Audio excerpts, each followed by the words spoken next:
Okay, and you're now watching the second part of our episode. And this one is about the Hello Boy, Hello that we played last week, which we will replay again as we build up dahil nga dito sa panahon ngayon talagang na-drown out yung ilang mga issues, ano? But we are very happy to have been able to contact Melchor Magdamo, the COMELEC whistleblower, who will give us the latest updates on the fight against the corruption in the COMELEC. And of course, to accompany his tape, like he accompanied the other tapes, Hello Garcia and so on, Bono Adaza again.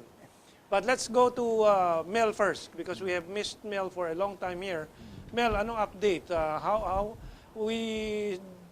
Brillantes seems to have gotten away with many things, and he's now retired. Mel. Despite all the opposition from various sectors, from the church, from experts, from watchdogs, Chairman Brillantes still went on, signed that contract, awarding without bidding 268.8 million without bidding for diagnostics alone. This is not the refurbishment itself. For diagnostics alone, just to know what to repair, not the repair itself. According to Bono, the diagnostics, according to the terms, is supposed to be free. It's supposed to be. It's supposed to be free. Because this is a warranty. Oh. Smartmatic insisted that they extended their warranty period. And what is a warranty? It's supposed to be free. And besides that warranty, it includes their transfer of technology as part of the conditions. That means 2010, dapat na-transfer na yung technology to the Philippines. But Smartmatic, they do not understand their own technology. It's pirated from Dominion Voting of Canada. They are just resellers, middlemen. They do not know what to do with their own machine. I think there's something fundamentally wrong with dealing with entities for our elections that have no control over their sources of codes and so on and so forth, di ba? That's the situation with Smartmatic and Dominion. Bono? They're just sellers. They do not own the machines. They just put these machines together. The manufacturers of Picos initially were China and then later assembled in Taiwan. So they didn't own it. They bought it from some people, they put it together and sold it. But I think the point of Mel is very, very, very telling. No? Opposition to the Smartmatic machine, the contract from everyone, from the church, from Ateneo and UP experts, and itinutuloy with impunity. Anong ginagawa? Who are the ones who are supposed to do something about this? Is it COA? Is it? It seems that all government institutions have failed. Yeah, including the presidency. Oh. The president should have intervened here. The corruption is so glaring. Glaring corruption. As a matter of fact, documented, according to some friends of mine, by a tape where somebody was saying that somebody will, in the COMELEC, will have 250 did not mention million, 250, but it means millions. Because in actually, the context of the discussion. in the context of the contract of the COMELEC with Smartmatic, giving Smartmatic 300 million, when it's for free. Well, right now, we're not mentioning any names because we are still looking for a voice expert to verify and to compare. No? So that might take some time, like in the Hello Garcia. It was, I remember, Gonzales who did a voice technical analysis that identified the personalities behind the voices, di ba? In the case of the Cory tape, the voices did not have to be identified because they were so clear. Aling Cory tape ito? The Cory tape involves the conversation between the President, Teddy Boy Locsin, Joker Arroyo, and all the others, and saying that it's already done with. The CONCOM. Done with because there is no objection to the influence of the Americans in the CONCOM. So, ang dami mo ng tapes na nakuha. Yeah, I was the one who first issued to the public the Cory tapes. I was also the one who issued the Garcia tape because Ong was my client and I was in possession of the original. Yeah, but it was Attorney Alan Pagya who brought it to Congress, di ba? No, it was Kit. With Alan Pagya. With Alan Pagya. Okay. As a matter of fact, the original was in my possession. I wrote a letter to Congress. They didn't like me to testify on the originals. They wanted somebody like Kit to testify on the copy that's not the original. Well, we're going to play this tape again, courtesy of Bono and his contacts, no? Who seem to be endless, yung mga contacts mo. And you judge for yourself, but at the same time, we will be looking for a voice expert, to identify and provide a basis for some future actions on this case. So, if Baby or Raish is ready, let's play that tape again with the transcription. Ako'y pinapangako ko sa inyo, ako'y inyong good soldier. Kailangan ko walang problema. Kung may problema, kailangan din may oras pa. Kaya wala naman diferensya sa akin. Sinasabi ko na po. Pagka nagka-problema, hindi pa rin kaya sa kanila. Mahirap pa yung gano'n. Ano ng petsa ngayon? Mas manual, ready naman. Pero ang hirap mo, chairman. Printing lang lahat ng halos. Kaya lang, siyempre, kayong chairman ngayon, tapos ang presidente natin napaupo dyan, parang hirap, napakadami na naman sakit ang ulo nyo na sasagutin. Ang pinakamaganda niyan, maayos, tutandaan dyan dahil binili na yung PICOS. Diba? At, ang ipinapangako ko sa inyo, parehas tayong masaya kung ano man ang mangyayari. Problema yung magsaya. Problema nga tapos na. Matatapos yan, sigurado ko, sinisigurado sa inyo. At masaya din tayong dalawa. Bukas, pwede tayo mag-uusap tayong dalawa. Text nyo ako kahit dito kung saan tayo pwedeng pa-explain ko dun sa tao ko.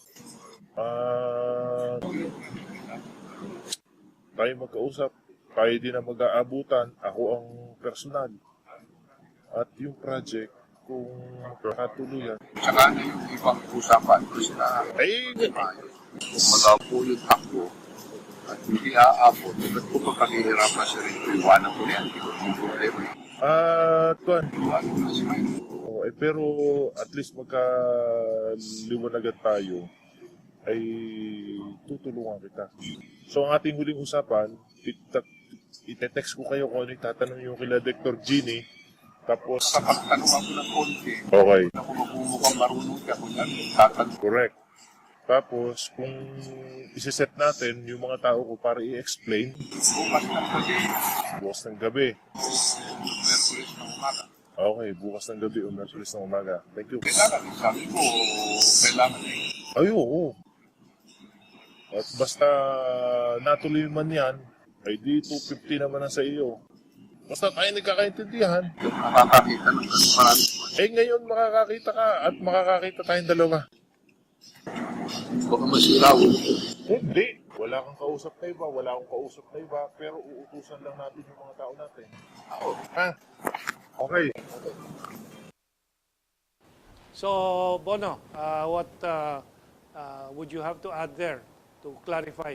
250, ano yun? 250? That's 250 million in the light of what has been discussed everywhere.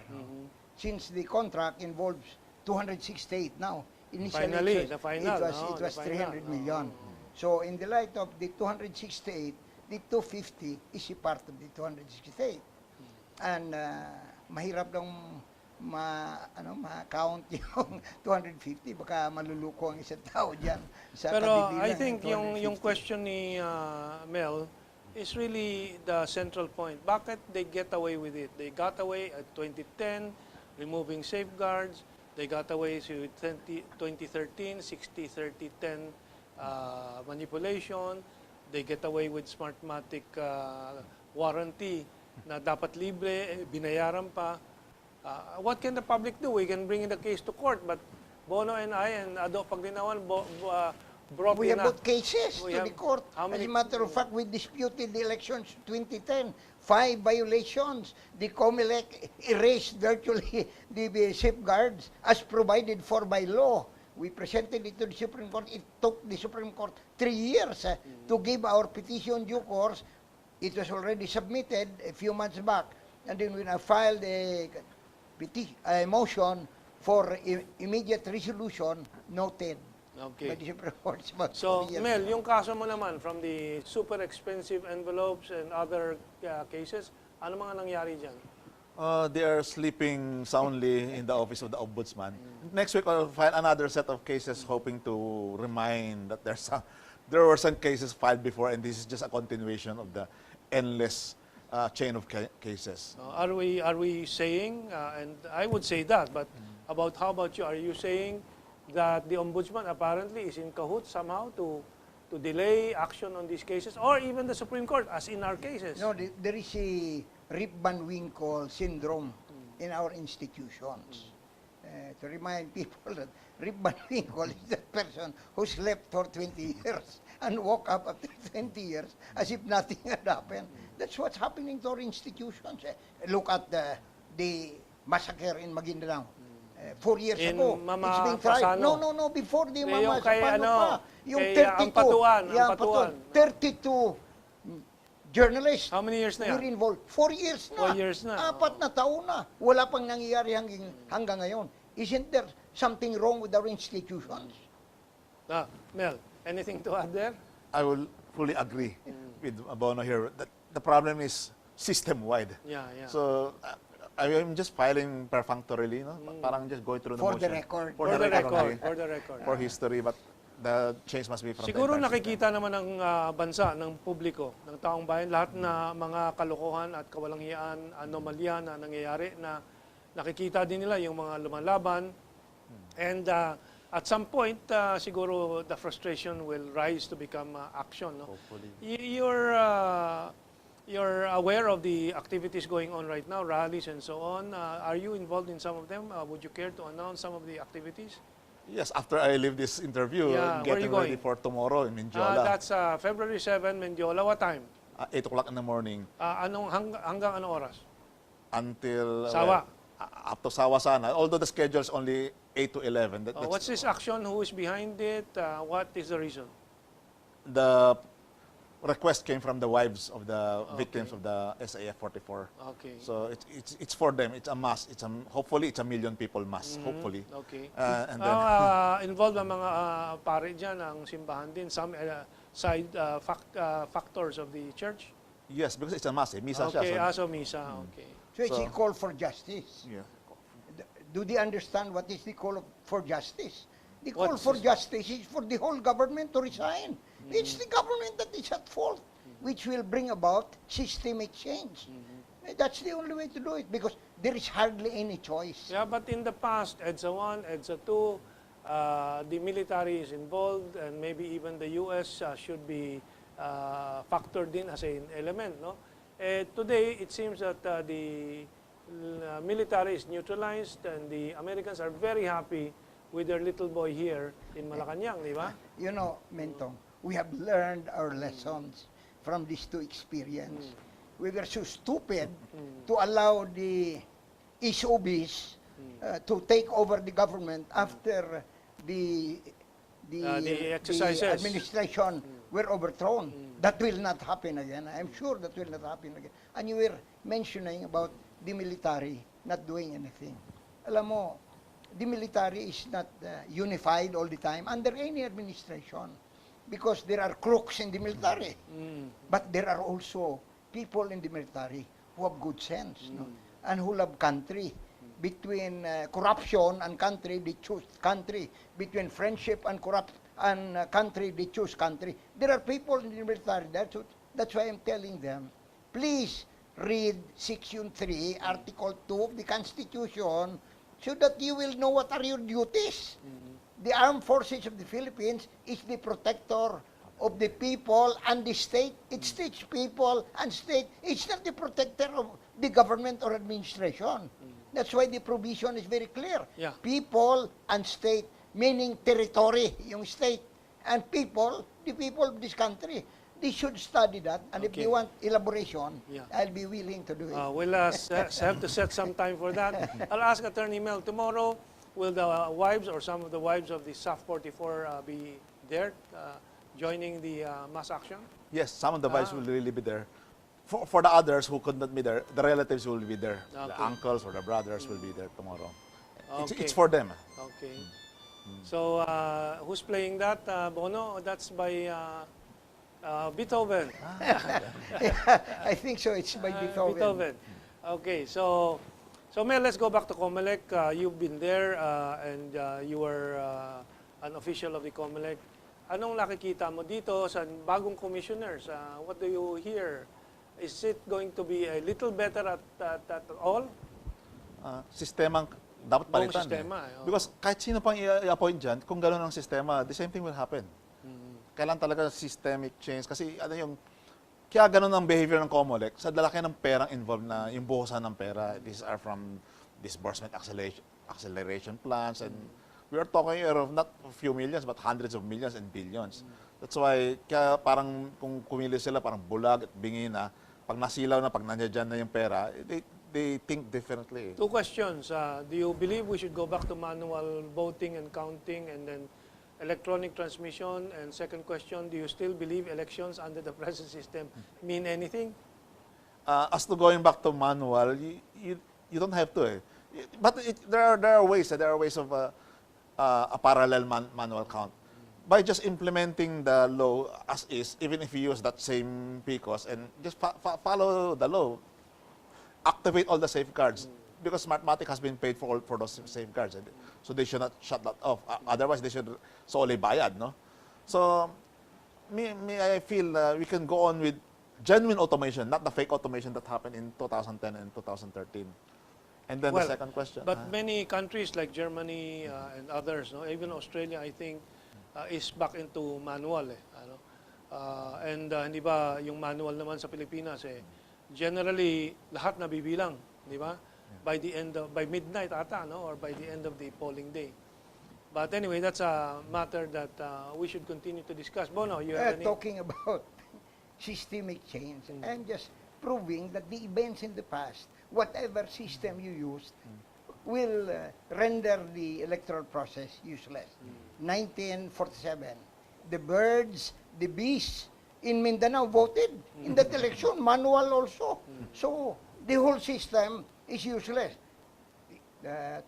2010, 2013, it's no longer But when you, fingers you used. think about it, Useless na naman. even the US, meron silang hakot voting ng mga blacks, the Republicans accusing the Democrats of using that, the Democrats accusing the Republicans of using billions and billions in money. Are elections in the first place valid? In fact, that's the point of China now. They say they have a better system of meritocracy. Walang eleksyon, pero may survey sa tao and so on, and pinipili talaga, may tinetraining ang local executives all the way to national executives. Reactions? Alam mo, Mentong, may proposal. No? My proposal is we should have a transition about 6 to 10 years. Walang elections. We should educate everybody, including the voters, especially isn't that what the leaders. they're trying to Let's do in educate Thailand? them. Oh, They're we'll doing. try to educate them because there is miseducation, Okay. even among our leaders. Let's ask somebody from the inside of the COMELEC who has come out because he was disgusted. If meritocracy it worked for China, then you might as well try it. It will work here. And let me tell you about the implementation of the law. When I was running for the Senate, bitawin again. I was running for the Senate. I went to the COMELEC and stated that, everybody is violating the law. Kaya nga. Everybody's violating Kaya nga, the law. yung kaso nga ni JV Ejercito, bakit ako lang? You know what the chief of the legal in the COMELEC told me?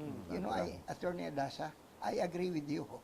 But if we implement the law, there will only be one member of the Senate. You?